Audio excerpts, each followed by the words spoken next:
আমরণ অনশনে এমপিওভুক্ত শিক্ষকরা, বিএনপির সংহতি, শিক্ষা ব্যবস্থায় দুর্গতিতে রাজনীতিবিদ আমলাতন্ত্রকে দুষলেন মির্জা ফখরুল। জুলাই হত্যার ঘটনায় ট্রাইব্যুনালে আসামি পক্ষের যুক্তিতর্ক উপস্থাপন, শেখ হাসিনাকে নিরাপরাধ দাবি রাষ্ট্রনিযুক্ত আইনজীবীর। কার্গো ভিলেজের আগুনে 12,000 কোটি টাকার ক্ষতি, রাজনৈতিক ষড়যন্ত্র ও দেশের ভাবমূর্তি নষ্টের অপচেষ্টা দেখছেন ব্যবসায়ীরা। দেখছিলেন ক্রাউন 7 সংবাদ শিরোনাম, এবার বিস্তারিত। মূল বেতনের 20% বাড়ি ভাড়া, 1,500 টাকা চিকিৎসা ভাতা ও কর্মচারীদের উৎসব ভাতা 75% করার দাবিতে শহীদ মিনারে আমরণ অনশন ও শিক্ষক সমাবেশ কর্মসূচি পালিত হচ্ছে। বেসরকারি শিক্ষা প্রতিষ্ঠানের এমপিওভুক্ত শিক্ষক কর্মচারীরা এই কর্মসূচি পালন করছেন। সোমবার সকাল 10টা থেকে কর্মসূচি শুরু হয়েছে। দেশের বিভিন্ন প্রান্ত থেকে শিক্ষকরা এসে যোগ দিয়েছেন। এমপিওভুক্ত শিক্ষা জাতীয়করণ প্রত্যাশী জোটের সদস্য সচিব অধ্যক্ষ দেলোয়ার হোসেন আজিজি জানিয়েছেন, দাবি পূরণ না হওয়া পর্যন্ত অনশন চলবে। দেশের কোনো শিক্ষক শ্রেণীকক্ষের পাঠদান বা প্রশাসনিক কাজ করবেন না। পরীক্ষার ডিউটি, অফিস ফাইল সবকিছুই বন্ধ থাকবে। শহীদ মিনারে গিয়ে শিক্ষকদের চলমান আন্দোলনে একাত্মতা ও সংহতি জানান বিএনপির যুগ্ম মহাসচিব শহীদউদ্দিন চৌধুরী আনি। আজকে সন্ধ্যার মধ্যে প্রজ্ঞাপন হয়, রাতের মধ্যে আমরা এই শহীদ মিনার খালি করে চলে যাব, ঠিক না? আপনাদের কাছে আমরা সহযোগিতা চাই।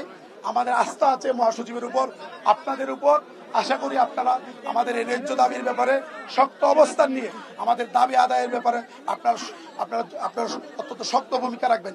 আমরা যে একাত্মতা প্রকাশ করেছি তার মধ্যে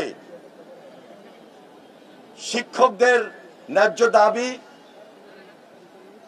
চাকরির সুবিধা এবং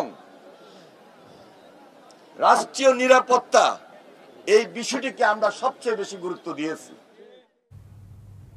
বিএনপি মহাসচিব মির্জা ফখরুল ইসলাম আলমগীর বলেছেন, একটি অভ্যুত্থানের পর দেশকে সুন্দরভাবে সাজানোর সুযোগ এলেও রাজনীতিবিদরা ঐক্য হারিয়ে ফেলায় অনেকে হতাশ হচ্ছেন। ঢাকা মহানগরীতে জিপিএ 5 পেয়ে উত্তীর্ণ হওয়া শিক্ষার্থীদের সংবর্ধনা দিয়েছে বিশ্ববিদ্যালয় পরিক্রমা। সোমবার ইঞ্জিনিয়ার্স ইনস্টিটিউটে আয়োজিত সংবর্ধনায় বিএনপি মহাসচিব মির্জা ফখরুল ইসলাম আলমগীর কৃতি শিক্ষার্থীদের উদ্দেশ্যে বলেন, সামনে একটি নতুন সূর্য উঠুক এই সম্ভাবনা দেখতে চান, কিন্তু ইদানিং অনেকেই হতাশ হচ্ছেন। মির্জা ফখরুল বলেন, দেশে এখন ক্রান্তিকাল, একটা অস্থির অবস্থা চলছে। তিনি বলেন, দেশের দুর্ভাগ্য, শিক্ষা ব্যবস্থা অত্যন্ত নিম্নমানের, এর জন্য দায়ী রাজনীতিবিদ এবং আমলাতন্ত্র। তিনি বলেন, শিক্ষা খাতকে অনেক কম গুরুত্ব দেওয়া হয়েছে। শিক্ষকরা আজ রাস্তায় রাস্তায় দাবি দেওয়া নিয়ে ঘুরছেন, পরে কৃতি শিক্ষার্থীদের হাতে সম্মাননা তুলে দেন বিএনপি মহাসচিব। জুলাই গণঅভ্যুত্থানে মানবতা বিরোধী অপরাধে ক্ষমতাচ্যুত প্রধানমন্ত্রী শেখ হাসিনা, সাবেক স্বরাষ্ট্রমন্ত্রী আসাদুজ্জামান কামাল সহ 3 আসামির বিরুদ্ধে করা মামলায় শেখ হাসিনার পক্ষে প্রথম দিনের যুক্তিতর্ক উপস্থাপন শেষ হয়েছে। সকালে ট্রাইব্যুনাল 1-এ যুক্তিতর্ক উপস্থাপন শুরু করেন শেখ হাসিনার রাষ্ট্রনিযুক্ত আইনজীবী আমির হোসেন। তিনি ট্রাইব্যুনাল আইনের নানা সীমাবদ্ধতা আছে দাবি করে বলেন, এই আইনে বিচার হলে তা হবে প্রশ্নবিদ্ধ। এছাড়া শেখ হাসিনার বিরুদ্ধে উত্থাপিত রাষ্ট্রপক্ষের নানা যুক্তির বিরোধিতা করেন। বলেন, মুক্তিযোদ্ধা কোটা পুনর্বহালে শেখ হাসিনার হাত ছিল না, সরকার চালাতে গেলে অনেক অপ্রিয় কাজ করতে হয়। পরে মঙ্গলবার পর্যন্ত যুক্তিতর্ক উপস্থাপন মুলতবি করে ট্রাইব্যুনাল। এর আগের 5 দিনে এ মামলার অভিযোগের পটভূমি ও সাক্ষীদের জবানবন্দি বিশ্লেষণ করে যুক্তি উপস্থাপন করেন চিফ প্রসিকিউটর তাজুল ইসলাম। সকালে শেখ হাসিনার মামলায় একমাত্র গ্রেফতার আসামি ও রাজসাক্ষী চৌধুরী আব্দুল্লাহ মামুনকে ট্রাইব্যুনালে আনা হয়। যে তাকে সর্বপ্রকারের সুযোগ সুবিধা তাকে দিতে হবে, সেই সব সুযোগ সুবিধা থেকে এই আইনের কারণে বাধাগ্রস্ত হয়, এ কথাটা আমি বলেছি। সেই কারণে আমি বলেছি যে আইনটি এমন একটি আইন যে আইনটায় হাত পা বেঁধে নদীতে ফেলে দেওয়ার মতো, ফেলে দিয়ে বলা হয় তুমি সাঁতার কাটো। এই সাঁতার কাটা কতখানি সম্ভব এটা রাষ্ট্রের কাছে, ট্রাইব্যুনালের কাছে আমি ছেড়ে দিয়েছি। রপ্তানিকারক সমিতির সভাপতি মোহাম্মদ হাতেম বলেছেন, শাহজালাল বিমানবন্দরে কার্গো ভিলেজে অগ্নিকাণ্ডে ক্ষতি 12,000 কোটি টাকার বেশি। এর দায় সিভিল এভিয়েশন, কাস্টম কর্তৃপক্ষ, বিমান বাংলাদেশ এয়ারলাইন্স এড়াতে পারে না। আর বিটিএম এর সভাপতি শওকত আজিজ রাসেলের দাবি, কার্গো ভিলেজের অগ্নিকাণ্ড রাজনৈতিক ষড়যন্ত্র হতে পারে। দেশের ভাবমূর্তি নষ্ট কিংবা ব্যবসা ক্ষতিগ্রস্ত করতে পাশের দেশও এটা করতে পারে। রাজধানীর একটি হোটেলের শীর্ষ ব্যবসায়ী সংগঠনগুলোর মতবিনিময় অনুষ্ঠান এক্সপোর্টার্স অ্যাসোসিয়েশন অব বাংলাদেশ ইএবির পক্ষ থেকে অগ্নিকাণ্ডের ঘটনার সুষ্ঠু তদন্তে সরকার ও ব্যবসায়ী প্রতিনিধিদের সমন্বয়ে পূর্ণাঙ্গ কমিশন গঠনের দাবি জানানো হয়েছে। তাদের প্রশ্ন, এই ঘটনা কি নিছক দুর্ঘটনা নাকি পরিকল্পিত ষড়যন্ত্র? এতে শুধু আর্থিক ক্ষতি নয়, দেশের ভাবমূর্তি ক্ষুণ্ণ হয়েছে মত তাদের।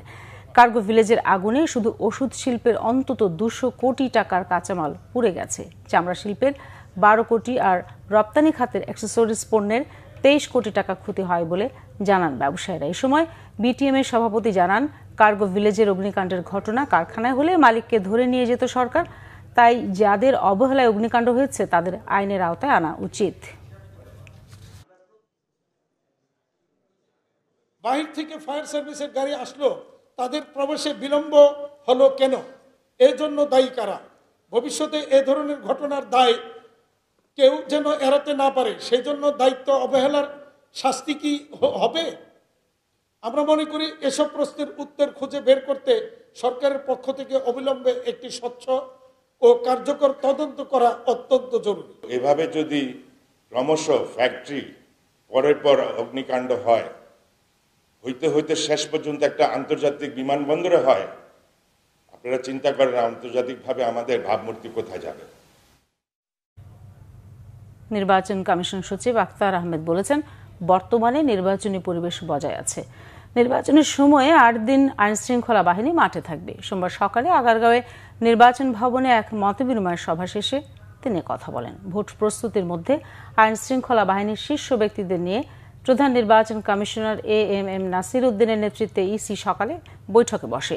স্বরাষ্ট্র মন্ত্রণালয়ের সিনিয়র সচিব নাসিমুল গনি, মহাপুলিশ পরিদর্শক বাহারুল আলম, সেনাবাহিনী, নৌবাহিনী, বিমান বাহিনী, সশস্ত্র বাহিনী বিভাগ, border guard Bangladesh BGB, coastguard, Ansar ও VDP, DGFI, NSI, RAB, special branch, SB ও সিআইডির শীর্ষ কর্মকর্তারা উপস্থিত ছিলেন। পরে সচিব সাংবাদিকদের জানান, সব বাহিনী সহযোগিতার আশ্বাস দিয়েছে।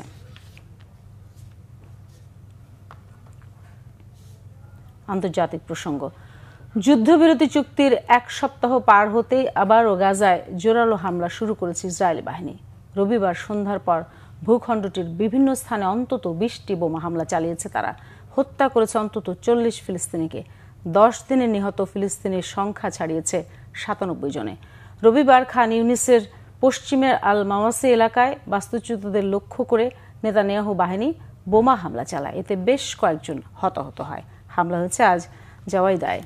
এছাড়া উত্তর গাজার বাসিন্দাদের ওপরও বোমা হামলা চালিয়েছে বর্বর ইসরায়েলি বাহিনী। হামলার পর ফিলিস্তিনিদের মধ্যে আতঙ্ক ছড়িয়ে পড়েছে। অনেকের মনে প্রশ্ন জেগেছে, যুদ্ধ আবারও শুরু হয়েছে কিনা। এছাড়া কেউ কেউ বলছেন, জিম্মিদের ফিরে পেয়ে ইসরায়েলি বাহিনী হত্যাযজ্ঞ শুরু করেছে।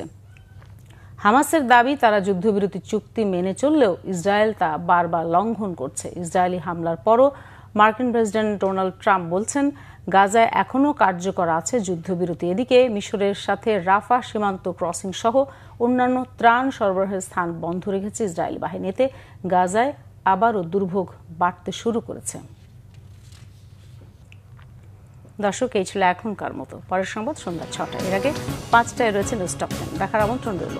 এছাড়া বাংলাভিশন সংবাদ ও সংবাদ সংশ্লিষ্ট অনুষ্ঠান দেখতে ভিজিট করুন www.bvnews24.com ও facebook.com/banglavisionnews এবং সাবস্ক্রাইব করুন youtube.com/banglavisionnews। ধন্যবাদ সবাইকে এতক্ষণ সাথে থাকার জন্য।